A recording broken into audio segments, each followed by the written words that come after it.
Le chevalier elfe. Il était une fois deux chevaliers qui étaient partis à la chasse au renard dans la partie la plus dense et sombre de la forêt. La neige qui recouvrait le sol rendait leur chevauchée difficile. Mais c'était le moindre des maux de ce lieu. Celui-ci avait en effet une bien mauvaise réputation, car de nombreuses disparitions y avaient lieu. La légende voulait que les disparus soient emmenés par le chevalier elfe. Alors prisonniers de son royaume fantastique, il voyait leur corps et leur esprit déformés pour l'éternité.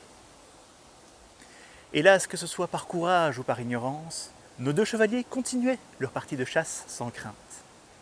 Du moins, jusqu'à ce que l'un d'eux vit entre les arbres un cavalier vêtu d'une armure verte passer à toute vitesse. Le seigneur Grégory, le plus impétueux du duo, dit « As-tu vu la célérité de ce cheval ? J'ai la plus noble bête de tout le pays, qui est ma fierté, et jamais personne ne m'a battu à la course. Pourtant, j'aurais juré que la monture de cet étranger avançait 7 fois plus vite que la mienne. » Le seigneur Sinclair, le plus sage du duo, lui répondit « Serait-ce ce chevalier elfe dont les anciens parlent à voix basse ? Il est de toute façon déjà tard. Peut-être ferions-nous mieux de faire demi-tour et de nous contenter de notre tableau de chasse actuel. »« Aurais-tu peur, Sinclair ?» dit Grégory en riant. « Je ne crains ni les hommes ni les démons.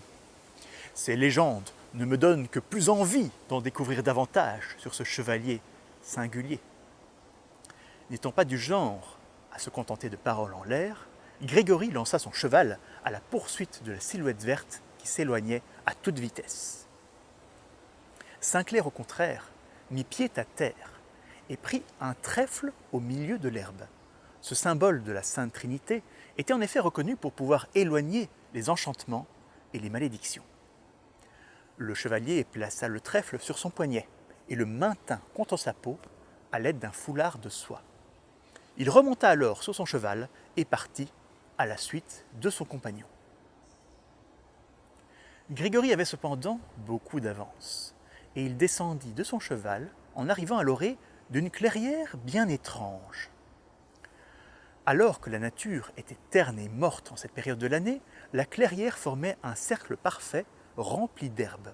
En cet endroit, la flore était luxuriante et d'un vert surnaturel.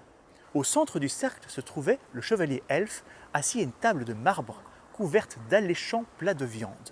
Sur ses épaules, 2 corbeaux aux yeux rouges trônaient et autour de lui, des gobelins dansaient comme des démons.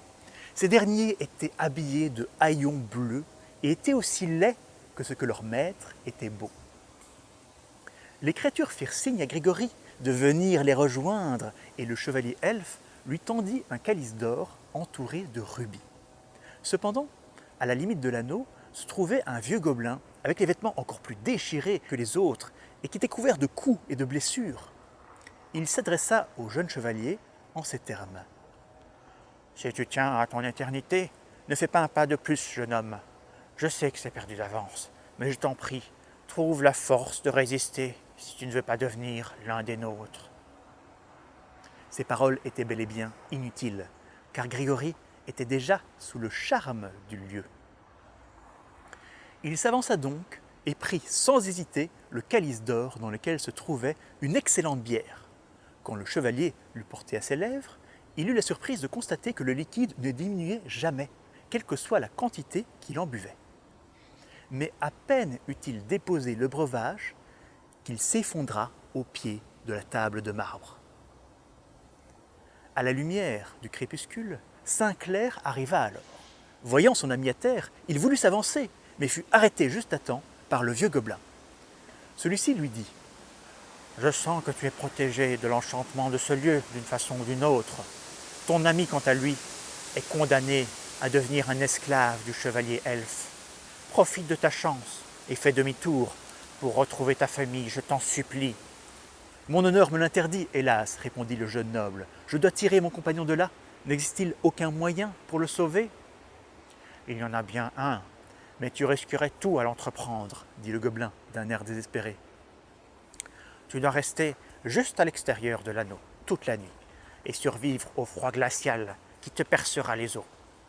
Si tu es toujours vivant aux premières lueurs du jour, quand tu entendras les cloches de l'église, tu devras alors faire 9 fois le tour de la clairière. Tu pourras ensuite entrer dans l'anneau et jeter le calice enchanté en dehors de ce lieu magique. Saint-Clair hésita en entendant la tâche à accomplir. Mais le gobelin n'avait pas fini. Ce n'est pas tout. Si tu venais à dire un mot ou lâcher un cri une fois dans l'anneau, le sol se déroberait sous toi et tu tomberais dans la gueule du grand dragon qui vit sous terre. Malgré les risques, le chevalier Saint-Clair était résolu. Il se tint bien droit à côté de l'anneau luxuriant et attendit. Une fois la nuit tombée, le brave fut traversé par un froid qui le fit trembler des pieds à la tête. Il n'avait jamais connu un tel gel de toute sa vie, et pour cause, celui-ci n'était pas d'origine naturelle. Alors qu'il hésitait à abandonner et à remonter sur son cheval, Saint-Clair remarqua que les gobelins et le chevalier elfe semblaient aussi trembler à l'unisson. C'était étonnant, car l'anneau ne connaissait pas la neige ni la glace, et était même baigné d'une lueur chaleureuse. Mais le jeune chevalier comprit vite que c'était son propre courage qui faisait trembler ses ennemis et leur gelait les os. C'est à proprement parler ce qui arriva, car le corps des créatures devinrent bleus et se couvrirent de givre. Alors que le soleil du matin pointait, Saint-Clair tenait toujours debout, affaibli, mais plus résolu que jamais. De leur côté, les créatures féeriques étaient figées comme des statues, prisonnières sous une épaisse couche de glace. Alors que les cloches de l'église se faisaient entendre, Saint-Clair marcha autour de l'anneau. Les premiers pas furent les plus difficiles, car ses pieds étaient gelés. Il fit 9 fois le tour de la clairière avant de s'arrêter en regardant sa cible, le calice doré, se trouvant dans la main du chevalier elfe. Se rappelant qu'il ne pouvait faire aucun son sous peine d'être dévoré par le dragon, il s'avança dans le cercle en passant lentement entre les gobelins gelés. Seuls les yeux de ceux-ci suivaient ses mouvements. Arrivé devant la table de marbre, Saint-Clair hésita à approcher sa main de celle du maître des lieux. Il finit par se décider et empoigna le calice, mais celui-ci était coincé dans la main figée du chevalier en verre. Ce n'est qu'à ce moment que Saint-Clair se rendit compte que les 2 corbeaux, qui étaient des êtres de chair et de sang, n'avaient pas subi le même sort que les créatures féeriques. Ces oiseaux noirs étaient en pleine possession de leurs moyens, et d'un mouvement vif, ils sautèrent sur la main du jeune noble pour la piquerer. Alors que son sang coulait par terre, il fallut à Saint-Clair toute sa volonté pour ne pousser aucun cri.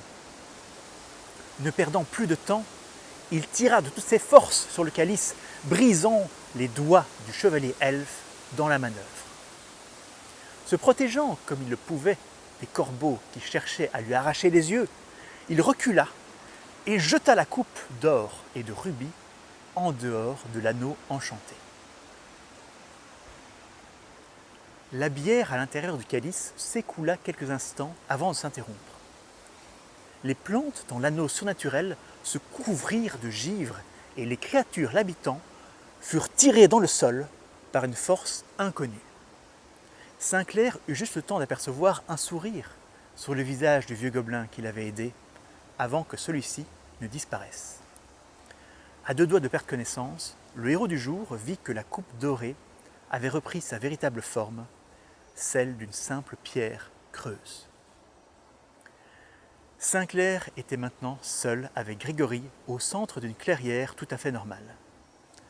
Ce dernier ouvrit des yeux emplis de cauchemars et, apercevant son ami, dit « Saint-Clair, pauvre fou, j'ai tout vu comme dans un rêve. Tu as fait preuve d'une sagesse, d'un courage et d'une force dignes des héros d'autrefois. Comment pourrais-je jamais te remercier de ce que tu as fait ?» Avec un faible sourire, Saint-Clair répondit « Pour le moment, un bol de soupe bien chaud devant un bon feu sera amplement suffisant. »